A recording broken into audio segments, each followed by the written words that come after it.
So, did you read the notes I sent you on the Ace King 5 and Ace Queen 5 and all these Ace XX boards?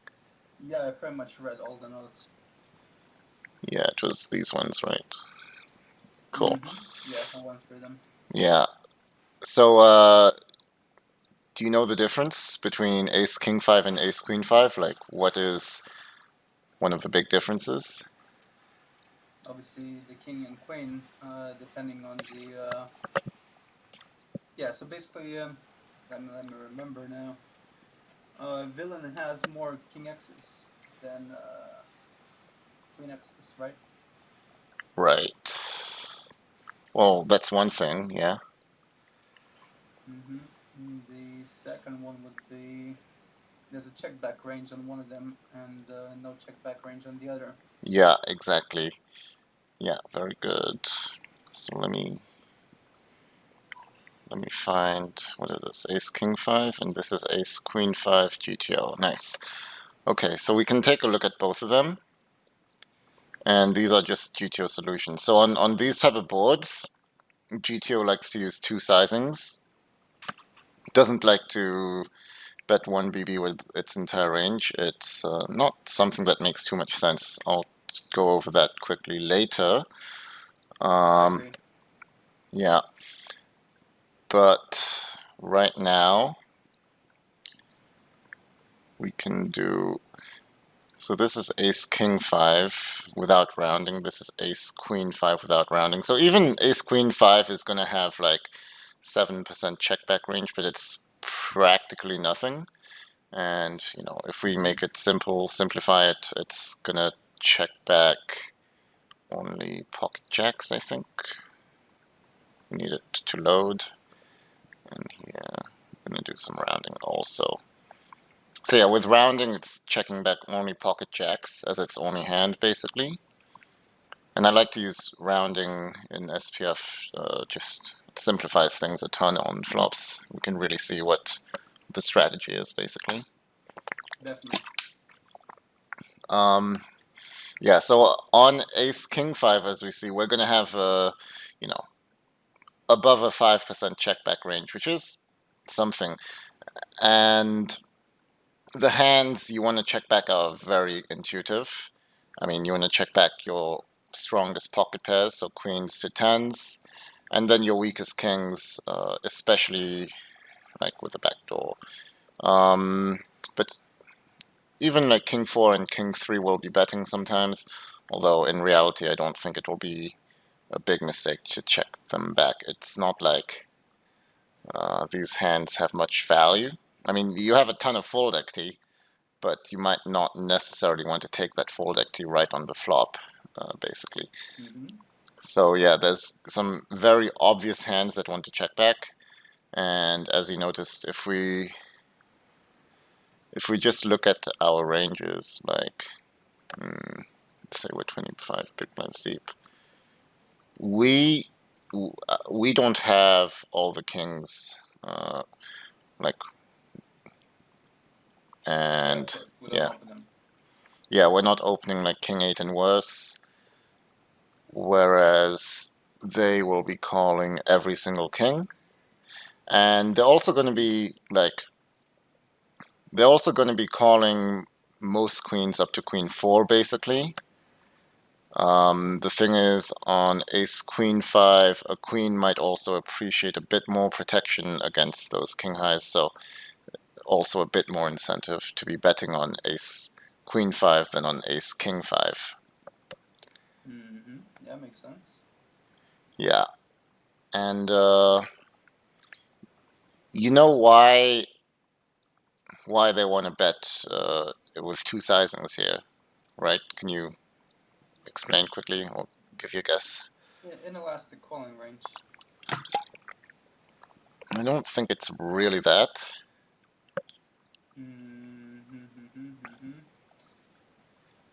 I mean, it doesn't make sense to bet 1BB with your whole range, right? Because obviously villain has plenty of hands to call irrelevant of the sizing, first of all. And the other reason, let me think. Yeah. Denying equity. Mm-hmm. I guess so. I mean, the main reason is basically like if we use a one big blind only strategy, we're basically just exploiting ourselves. Yep, I remember that from the notes. Yeah. Yeah, so we can compare Ace King 5 against Ace King 5 first, like 1 BB only and check only. So this is 1 BB only, and this is two sizings. And as you see, if we use 1 BB only, then obviously we can bet our 100% of our range, no problem.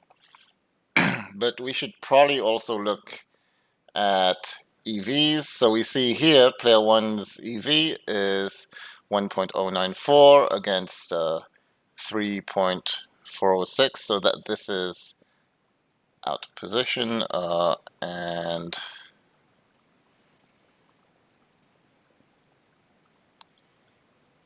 yeah, wait, player two, who's in position? Player one will be out of position. Okay, so uh, I don't know why the EV is actually bigger here. That doesn't make much sense for player Yeah, I two. remember from your notes that the difference was quite substantial.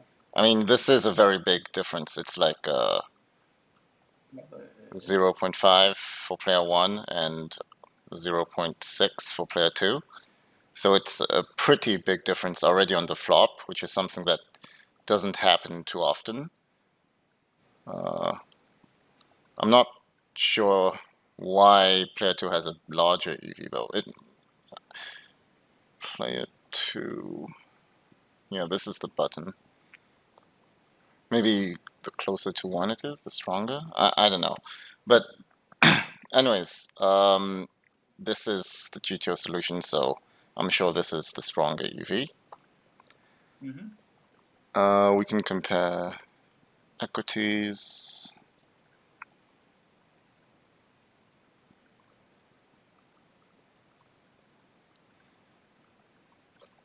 Okay, so 62.834 on the right. 66. Okay, that makes sense. Yeah. So there is also a. Oh, I'm probably just because I'm looking at the wrong things. Oh, okay, that makes sense. Yeah. Okay, I was looking at the EV of like just the checking in general. Okay, if we look at the flop in general, we're gonna see. Well, these look exactly the same. yeah, same equity, sure. EV difference. This should show more of a difference, I guess. Yeah, I haven't used SPF in a while, so I'm getting back into it Yeah, right that's now. cool. That's cool. Okay, so 1.064, 3.436. Right, 1.094, 3.406. So yeah, we can start to see differences already. And like the earlier the streets, a small difference is already a pretty big thing, basically. Yeah, obviously it accumulates. Mm-hmm. Yeah, on the river, you're often going to see way bigger differences in EV. But already on flops, like this is kind of substantial. And yeah, so basically, if you're using a one big blind strategy, you have some very obvious hands. Like this, your equity, obviously, as we saw, was much higher than villains. And we have a much stronger range advantage just being in position. And so we want to push that equity. And the way to do that is to use a larger sizing. Like it doesn't, like we can use a larger sizing and still bet almost our entire range, basically, which is something that doesn't happen very often, but it happens on ace high flops, button versus big blind, because of our gigantic range advantage. Yeah, and so obviously, like strong aces want to bet large, they want to get value, because it's not like big blind can really ever fold a king. He's going to have an extremely hard time folding a king. And then it's also, it's going to like put a lot of marginal hands like gut shots like queen 10 or fives into very marginal spots. We'll see fives probably have to fold sometimes, and it's just complicated to play against like a large bet as the big blind. Whilst learning how to play from the button with this strategy actually isn't that complicated once you know the types of hands it wants to do this stuff with. Yeah, and so if you're betting one big blind, you're betting it with your entire range, which is what a lot of regs do, and you're not getting extra value, and it's actually not a terrible strategy. I mean, it's very simple to play. Yeah, it's easy to incorporate. But again, like you're basically exploiting yourself because you're not getting your max, your max value basically. Mm-hmm. I'm reading some notes. And yeah, so if you bet small only, you're not getting the max value. And what do you think will be big blind's response against someone who's using mixed sizings and against someone who's using one big blind only? Obviously, one big blind only is going to be a fairly easy game. I mean, it's just play your hands basically. But versus more sizings, big blind is supposed to be still calling a substantial amount, which is not going to happen in game. First of all, Yeah. and yeah, going to be way tougher. People are just not really used to playing versus those sizings. Right. Well, the main thing that's going to change, and it's not showing here as well, but it shows more on other types of flops, on other ace-high flops. But over here, we already see a slight difference. Here we see player one. Well, the calling ranges basically don't change that much, actually. So they're not going to change what No. types of hands they fold. It changes the raising range, so villain has more incentive to raise because there's more money in the middle, right? Right. Exactly. I mean, in GTO, Big Blind would actually have kind of a high raising range. It would have like almost 13% raising range. Against one Big Blind only strategy, it's going to have like a 9% raising range, which is already kind of high, to be honest, on this flop. I would say that it's not going to be a huge mistake to literally call your entire range. And I've done this in PO as well, like this calculation, and with one big blind only, and it's raising even less than SPF. I'm not sure what the differences are. It must be something about the way that they calculate. Like you can have two GTO solutions, but they show slightly different results, basically. So that's a possibility. Sure. Yeah. But the principle remains the same. Like if someone's using one big blind only, because all of their hands, their strong hands, are also in that one big blind range, we can't raise nearly as much. So, we can't, personally, I would call 100% of my range against standard population of regs because most regs are not splitting their sizings. And it becomes easier for out of position to play, obviously, if we don't really have a raising strategy. But if we look like they need to be raising pretty wide against GTO. Like here, a hand like 7-4 suited is folding quite often, whereas here it's just almost going for a pure raise. Same with like 6-4 suited. All these gut shots like 5-3 suited, 5-3 offsuit, these are going to be raising as a bluff basically always here. Over here, it's almost never doing that. I mean, it's like half the time, kind of 50-50. And yeah, two pairs, ace 10, ace 9 are still raising. But again, I wouldn't say it's like a big mistake to just have a pure check calling range against this 1BB only strategy. Okay, so those were two of the main things I wanted to look at. So I think we should take a look at what type of hands want to be doing what when we do try to play a GTO strategy and try to exploit the maximum value, so that we know what type of hands want to do what. So in general, we'd want to check our strongest pocket pairs on this board, so queens, jacks, and tens, and we'd want to check our weakest kings, so king, seven suited, and worse. Which then, though, opens up for turnover bets from big blind. Right, exactly. If obviously we're not balanced. Yeah. So if you wanted to be like totally balanced, I guess you could sometimes do it with like pocket kings or pocket queens. Maybe. Sure, with a randomizer like 50-50 or something. Yeah, I'm wondering if we didn't have any rounding, it would start checking aces and kings at a small frequency, as we see. But yeah, those would pretty much be our only slow plays. Maybe ace five. Sure. Yeah.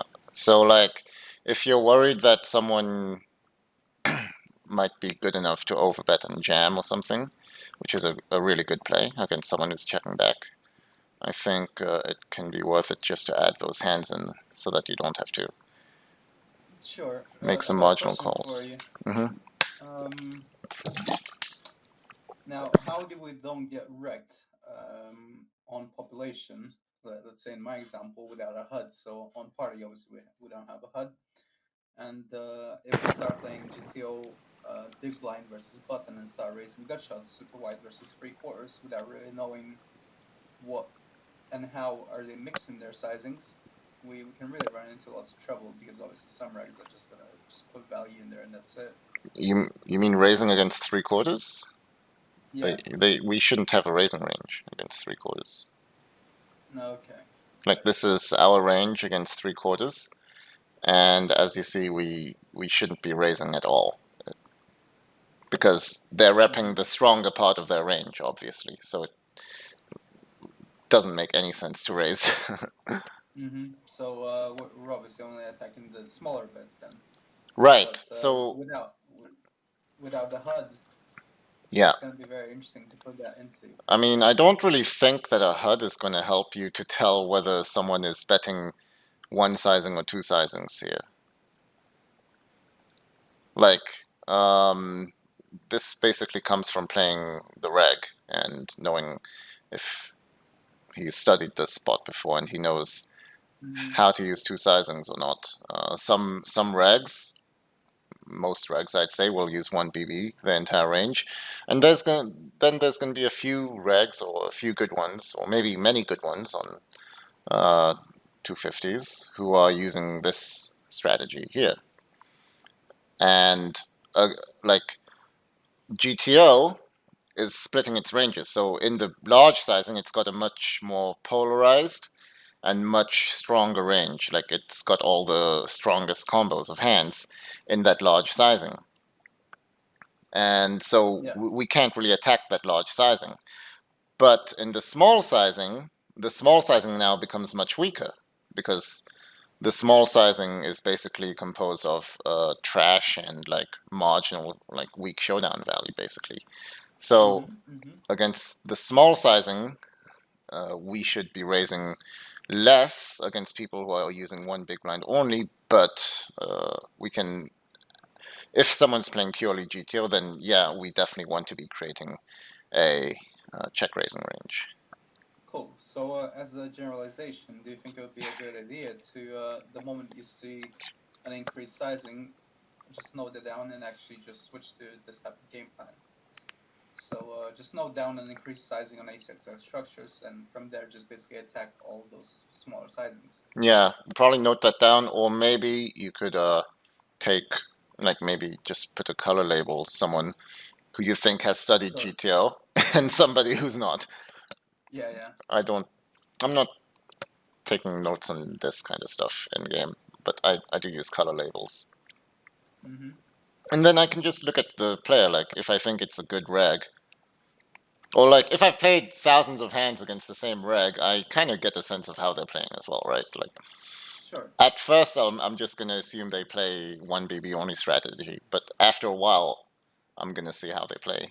So Mm-hmm. I'm I'm gonna know the regs, and I'm just intuitively in game, I guess. Mm, yeah, so we were looking at the range and how we want to construct it here. So obviously our strongest value hands want to go pretty big.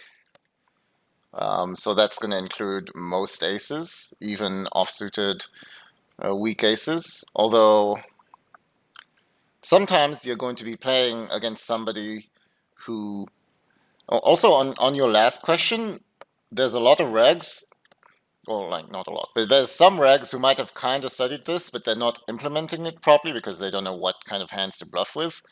And so they end up betting big, too value heavy compared to uh, the small sizing. So they end up putting Mm-hmm. way too many combos in their small bets that are just pure air. And so they're not bluffing with like 8-6 suited or, you know. Yeah, obviously that means he has more bluffs in the small bet sizing, which means we should probably even extend our raising range more. Right, exactly. So against players like that, you can raise way more. Um, let's see. So you can probably raise these 100% against a small sizing if you know that they do have a large sizing, basically. Mm-hmm. Um, so let's see. I wonder if it probably would be like doing these at some frequency, like ace 10, ace 9. I'm sure it's gonna not be 100% large bet, yeah, as we see, but still, majority of the time, large bets. Um, and I do think like any like weaker ace with a backdoor flush draw, even stronger ace with a backdoor flush draw. So, ace jack of diamonds, not ace jack of spades for some reason. I don't think it matters, but like I would tend to include any ace with a backdoor flush draw into my large, my small bets. I mean, just because That makes sense. I'm always kind of worried that people will start check raising me too much. I mean, not many people do that, but a few do. And yeah, so weak backdoor flush draws. I mean, backdoor flush draw plus ace, I bet it basically put into my small bet range. Offsuit aces, I will generally put into my large bet range. It's interesting that even king queen down to like king 9 or king 8 sometimes is going to be betting large. I guess that's just for pure equity denial, and because it does suck to get check raised with these type of hands. And when you bet large with this, it's really good because you can bet large, and then you get to see the river by putting in only like 3 big blinds or whatever, which is already a pretty decent result. Um, and then you can make your decision on the river. Also, you can do that with these weaker aces, and then you can actually go for a bet check bet line with like ace 6 off or something, which is pretty cool instead of like just going for triple barrels. Or like Mm-hmm. bet Mm-hmm. check call against a river probe or something. Agree. Yeah. Um. So in general, stronger backdoor flush draws want to bet small. So obviously queen jack suited. Well, not queen jack of clubs doesn't have the backdoor flush draw, so that's going to bet big. But if it has the backdoor flush draw, it's going to bet small. So Mm-hmm. yeah, queen high backdoor flush draws generally want to be betting small. Same with even jack high. But then the weaker the backdoor flush draw gets, the more you want to bet large. So we see here, once it gets down to like 10 high, 9 high backdoor flush draws, we basically always want to start to bet large. and I don't know, 10-7, 10-6 is, I don't know. Basically, what I do is 10 high backdoor flush draws. I would always be betting large, and then if I have like 8-6 of clubs, I just bet small. That's kind of how I do it, and it would end up being about the same frequencies. So your total trash, you're betting small. Pocket nines and worse, you're betting small. And your gut shots without backdoor flush draws, so offsuited gut shots, almost always want to be betting large. So the reason they want to bet these hands that are bluffs want to be betting large is obviously because these are the types of hands which do not want to get check raised. Because if they do, they have to fold, right? Whereas a hand like Queen 10 of spades, if you get check raised, you can still call against a check raise, and you still got a decent amount of playability, basically. Yep. Yeah, and then our worst combos will be betting small, like 10-9 off, 8-9 off, Jack-9 off, etc.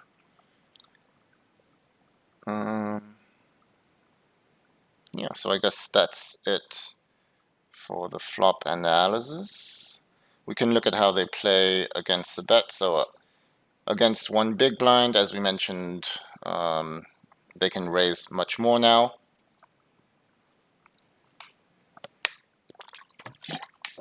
So against someone who's using one big blind only, I could probably go ahead and check call entire range, but against someone who's trying to play more of a GTO strategy, I'd probably try to include a lot more raises. Important to remember these like gut shot type of hands, 5-4, 5-3 are really good raising combos, basically. So that's how I try to play, and we don't need to find too many extra hands to be calling with. I mean, it's kind of unintuitive to me to be calling with 8-7, 8-6, 7-6 suited.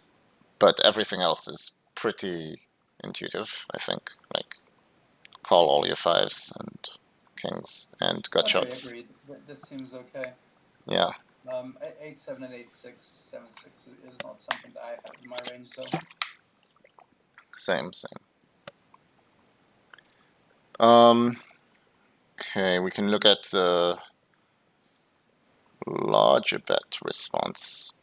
So against a larger bet, the important thing to remember is we have to call all kings, but we can definitely start to fold a bunch of fives. So any offsuit 5 should actually just be straight up folded, basically. So queen 5 off, 7-5 off, 6-5 off in this situation, we just straight up fold. We don't have a raising range, and we only call fives with backdoor equity, so with a backdoor flush draw, pretty much.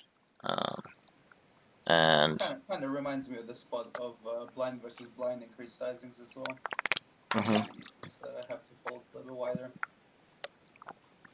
Yeah. Although I think maybe we might have to fold even more here because we're out of position, but I don't know. But yeah, We should. Even calling like 4-3 suited is going to be better than calling like a 5 without the backdoor flush draw.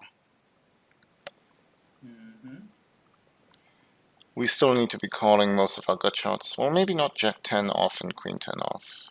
So Queen Jack off we call, Queen 10 off, Jack 10 off, no. I mean... That's quite interesting. Yeah.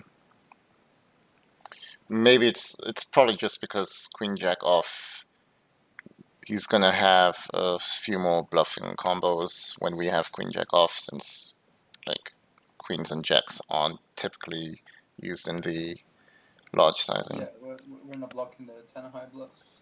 Right, exactly, yeah.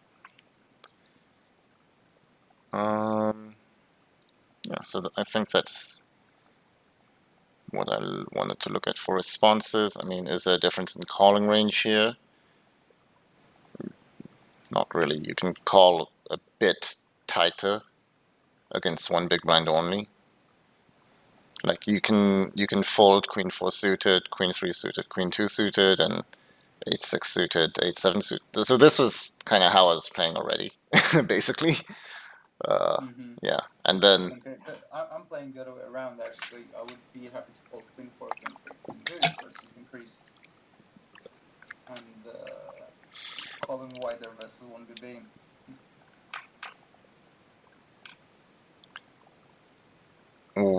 you mean you'd call more against this Uh, player? I'd call more versus a smaller sizing. Well, they're both against small sizings here.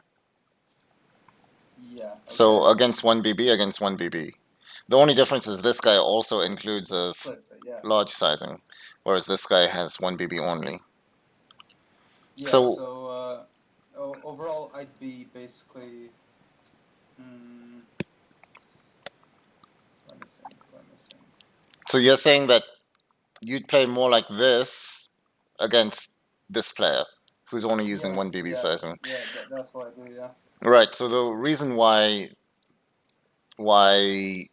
against 1BB only we can fold more of these combos is because Because of the value. Yeah. yeah, they have all their value combos inside their 1BB now. So, they don't just have like, I don't know, like whatever is included in this 1BB. They don't just have like Yeah. kings and Makes sense. and their nuts like sets and two pairs. They also got they got all the aces in there as well. Mm-hmm. And they got pocket queens, pocket jacks, pocket tens. So, and all the kings as well. Like a lot of kings should be betting large. So they got so much more value that we can fold quite a bit more, actually. I mean, not quite a bit, but we can fold more. And I definitely agree with this. I mean, Sure. this is how I play as a default against most people. But yeah, other than that, so the adjustments to 1BB only is to fold a bit more and to raise less, basically. Mm-hmm. Okay. So we could take a few looks at some turns. So maybe we should look at how to play after using a large sizing, because it can be a bit Yeah. confusing how to play on some turns. Considering the polar part of the range, definitely going to be more interesting. Yeah, so let's start with the 7 of diamonds.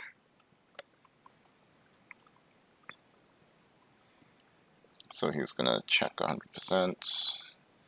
And then this will be our strategy.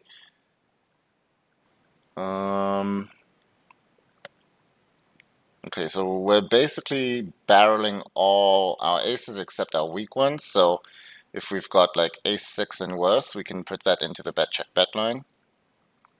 I kind of like that a lot. Checking most of our kings, obviously. It is splitting sizings here between half pot and 3/4,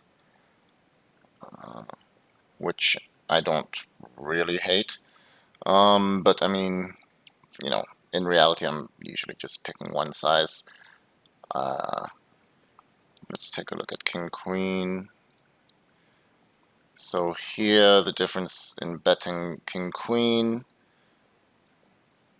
for 3/4 and half pot is going to be it's going to be something.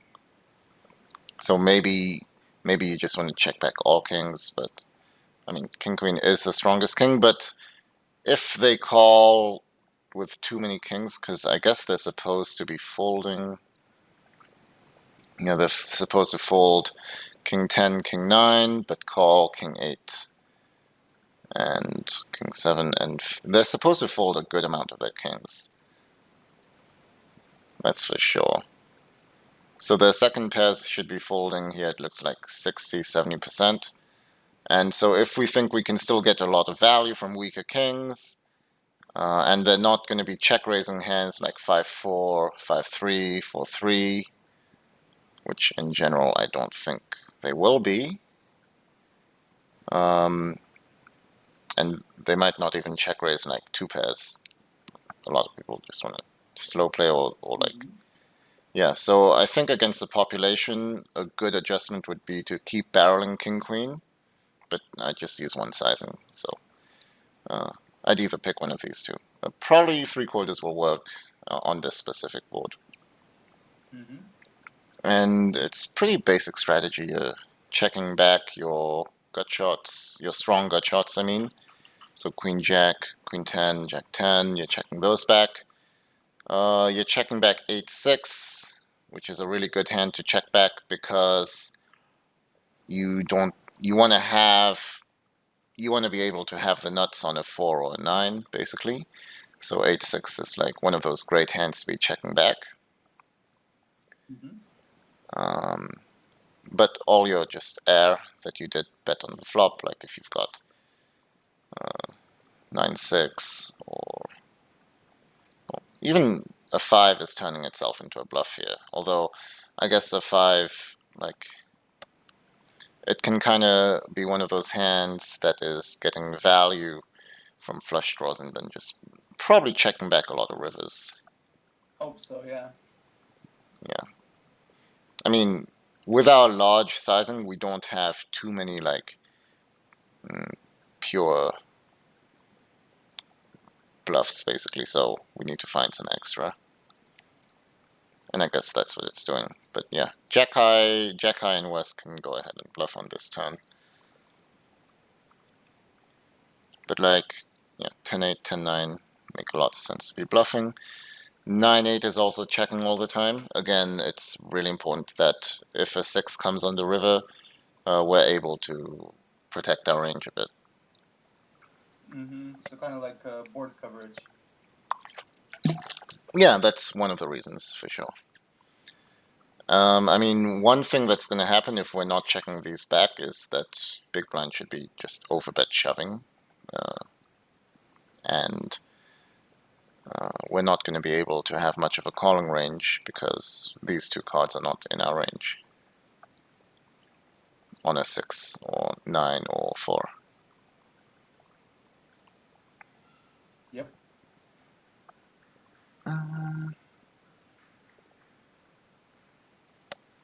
Yeah, we can take a look at flush draws. So flush draws actually want to check back mostly. Yeah,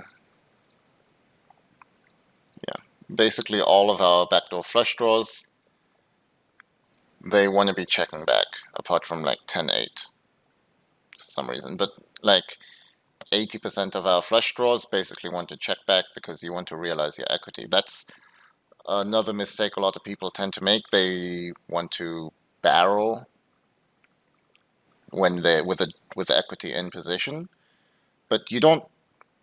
That's not how you protect your range, and then people get protecting their range all wrong, right? Like they think I'm gonna protect my range by checking back like ace king or like some two pair or something, or like an ace, so that I can Yeah. protect my range and bet check bet for value or check call. But you don't protect your range that way. You protect your range by checking back some draws, so that on rivers where these draws hit, you have them in your range basically.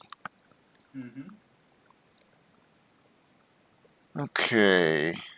Another interesting thing could be maybe the king. What king do I want to bring? King of hearts. So on the king, it's pretty interesting because as we see, Button didn't have too many kings in his large betting range, so all of a sudden the small blind can basically donk 80% of his range. Mm-hmm. So yellow's going to be check, and everything else is going to be donking. So it's going to be mixed sizings, usually either a small donk or a large one. Kind of hard to remember which combos, but basically it's important to be including a donking range at a very high frequency. You can donk pretty much like almost the entire range. And Yeah, so you want to donk small with any ace that you called on the flop, and it looks like the strongest kickers, whilst the weaker kickers want to go large, and along with Queen Jack as your main Yeah, bluff. it seems to make sense. So obviously, if you have a higher kicker, you bet you donk small because then the button doesn't have those high cards to call with. And if you have a smaller kicker, obviously you're not blocking any of villain's calling range, so you can donk higher. Yeah, might also be something to do with the c-betting range. But I don't want to analyze that too much. But like, since he shouldn't have too many kings, and we're gonna go broke with a king anyway, um, it's better to have like these blockers when we go large. Yeah.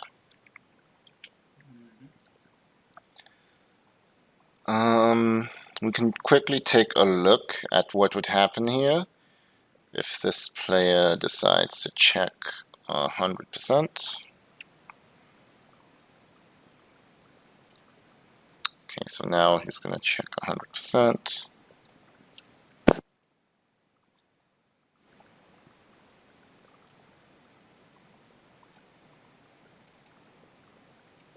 Maybe I'll open another window.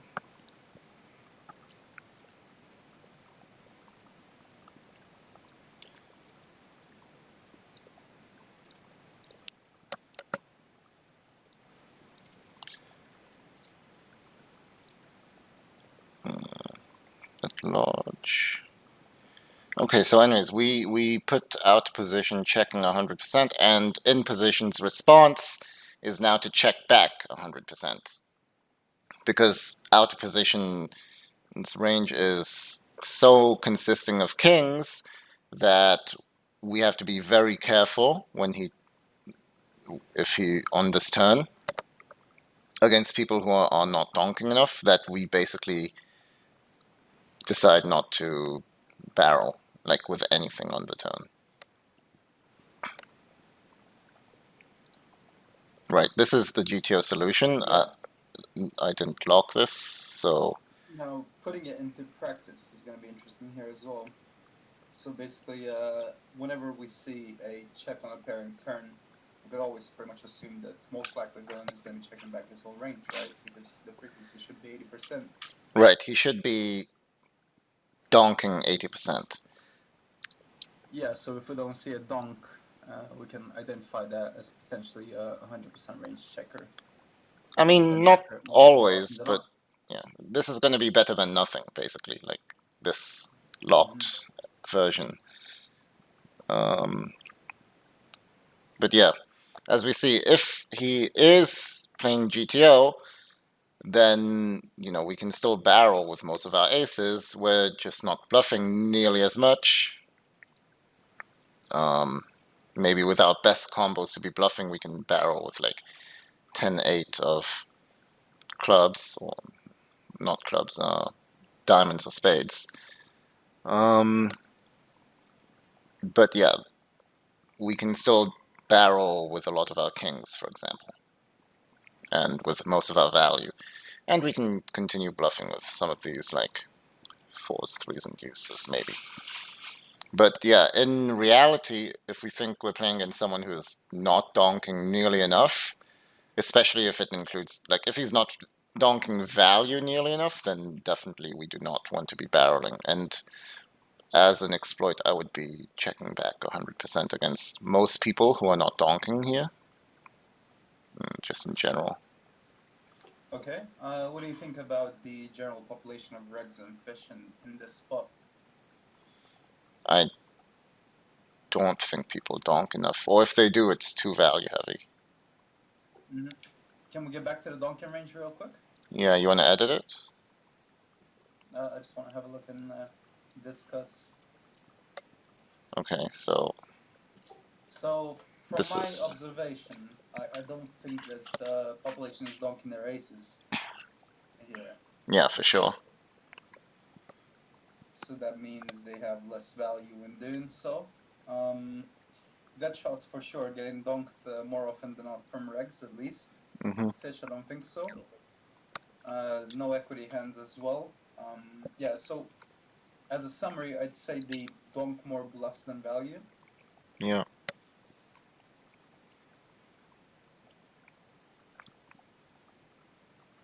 I mean, you don't think they're going to be donking kings? Like, I think they'll. King, Kings, gut shots, no equity hands. Mm-hmm. But I don't think I've ever seen.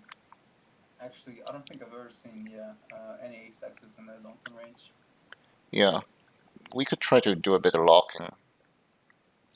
So let's say they donk all of these gut shots. Have you And. seen X's in the donking range? Sorry? Have you seen any ace X's in their donking range? No, no. No, you're right. So I could, but I could include more kings. I'm not sure how to do this. Maybe just select a random amount of kings. Like every other king, or whatever. And that's going to be what, so what's in blue, they're going to be checking still. So they're still checking all fives, checking all aces. I'll say they're checking all of these still, but they're donking queen jack and all their strong gut shots. Mm-hmm. Okay. So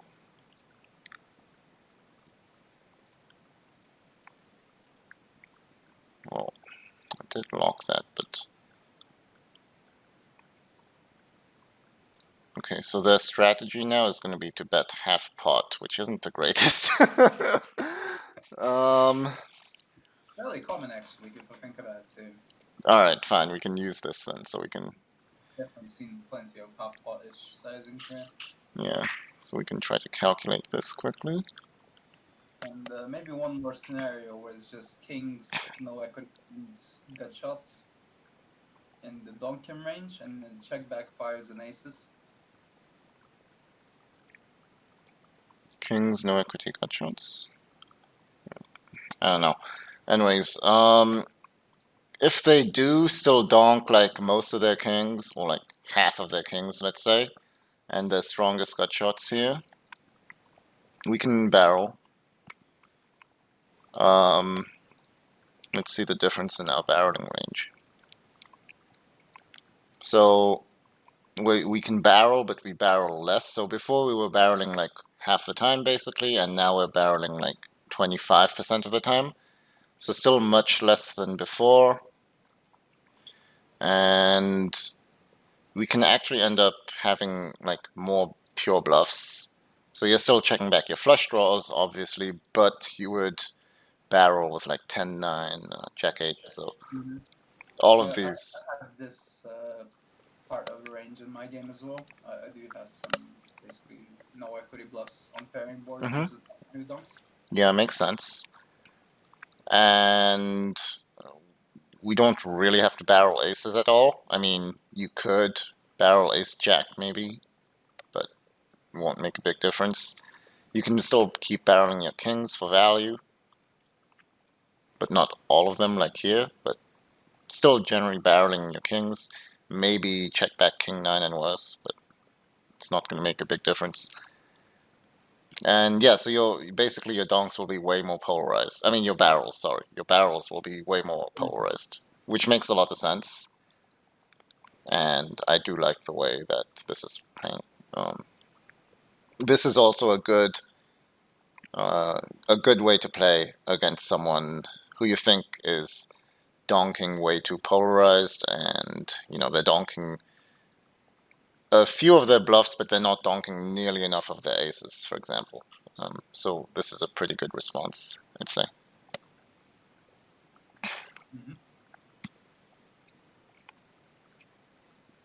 Mm-hmm.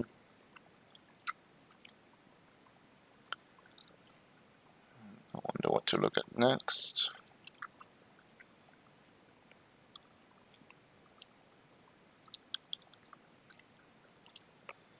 Okay, we can look at the 2.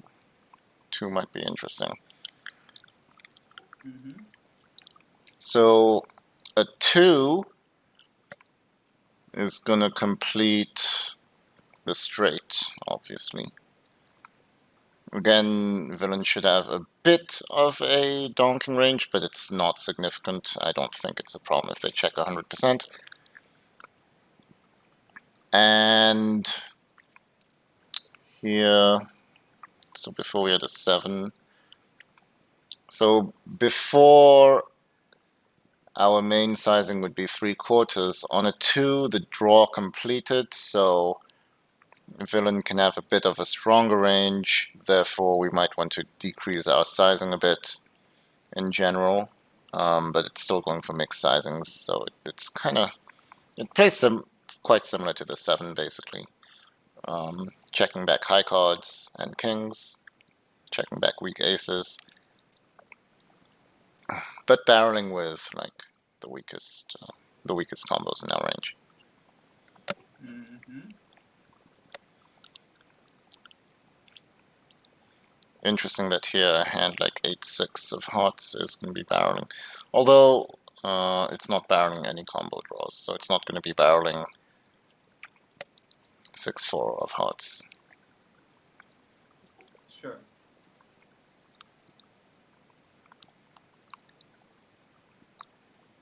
Nine, 7 of hearts will be checking as well. Okay. But yeah, it's barreling a few more flush draws here, but in general, like, we want to check back more flush draws on these type of board textures in position. Mm-hmm.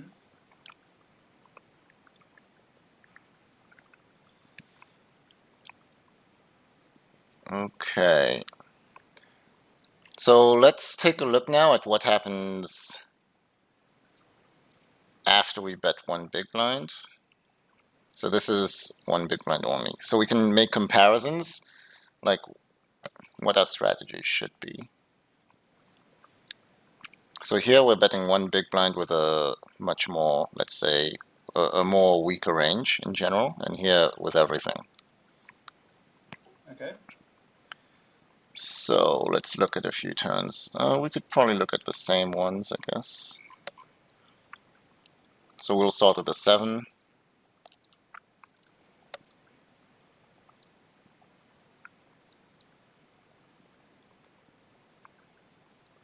Checks 100%.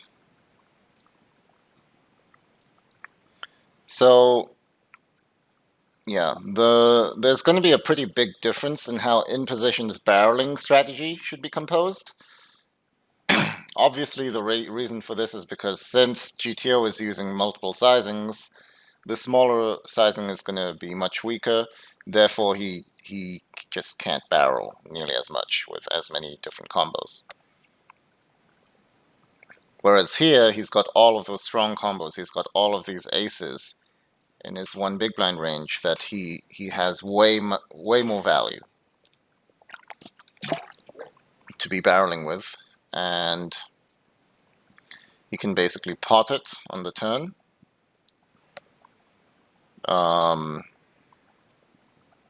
With a ton of air.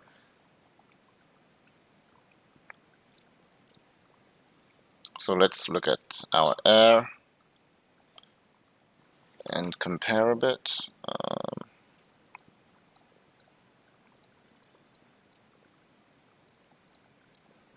So a person who's betting small with his entire range can barrel like most of his trash, I guess. I mean, even like Queen 8 and Queen 6 will be barreling mostly here, whereas here Queen 8 and Queen 6 will mostly be checking.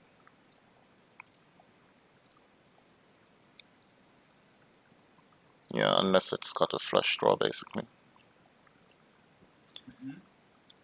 Mm-hmm. Even Queen 9, Jack 9 here. Well, here, yeah. And then here it's also going to have just more hands like Jack 10, because hands like Jack 10 and Queen Jack were usually betting large, but since they're in the one big blind range, they can now be used as some bluffs as well. But that's also because obviously they have so much more value.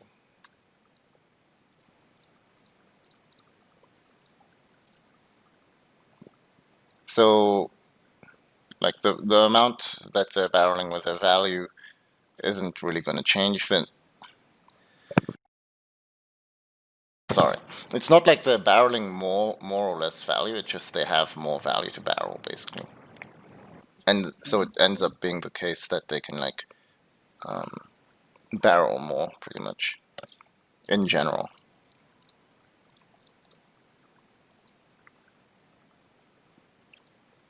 Yeah, I don't think there's too much to look at. And we could take a look at our responses.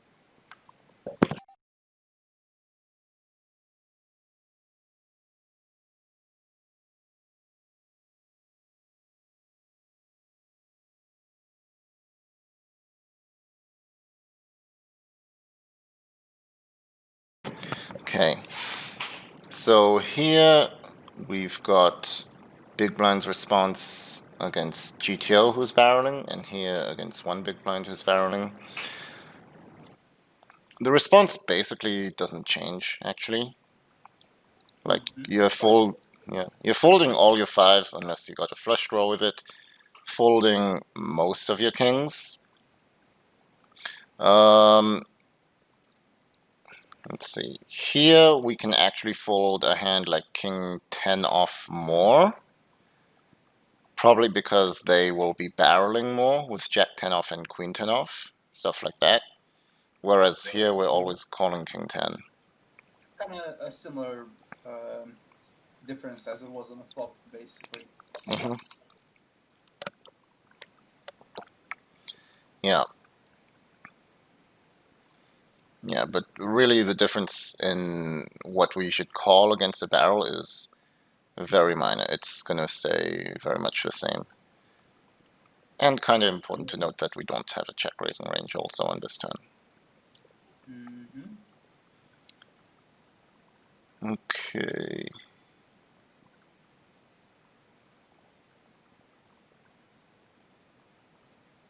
I wonder what else I want to look at.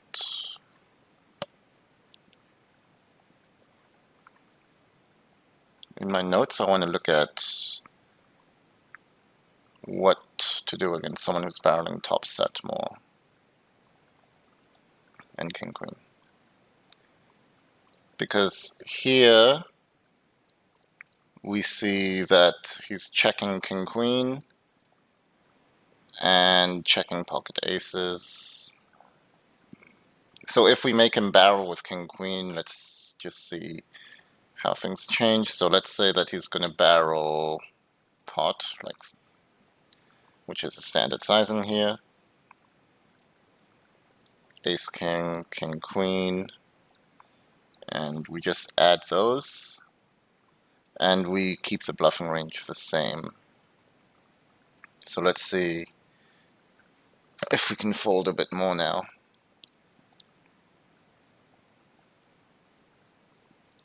So this is GTO's response, which isn't very different from 1BB only. But if people are not barreling, if people are barreling a bit too much with value, then we can check out how things change here.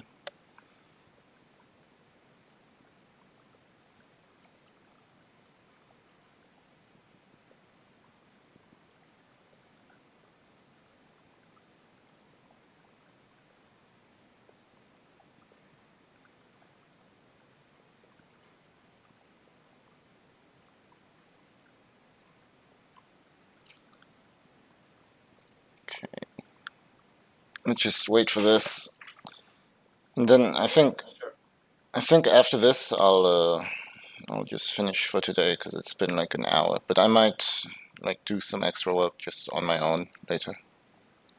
Cool. And record it. But yeah. Okay, so here we got this guy barreling King Queen and Ace pocket aces, which he wasn't doing before.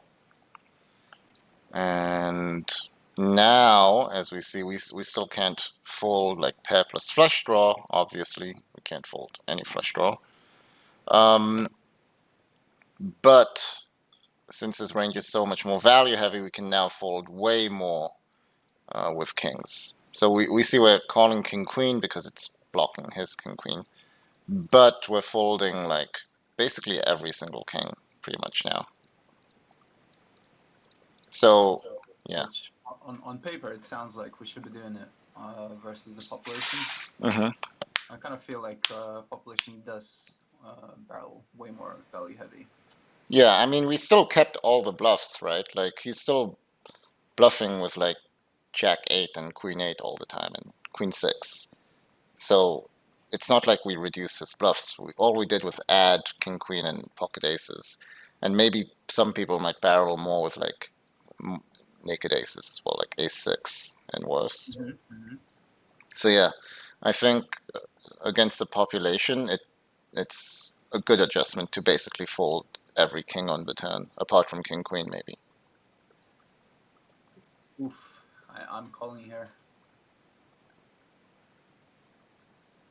Okay, but then you're assuming that they are balanced on turns and they're barreling enough bluffs and checking back aces and Yeah, King Queen. it's not the case, obviously. Yeah. Yeah, so like if you think that they're barreling like this, well, they don't even have King Queen here, but you know, if they are checking back King Queen and pocket aces, then yeah, it makes sense to like fold like GTO or call like GTO. But if you don't, then it makes sense to fold basically all your kings. Mm-hmm. Mm-hmm. Yeah. I like it. Okay. Cool. So, anyways, let's just end this video here, and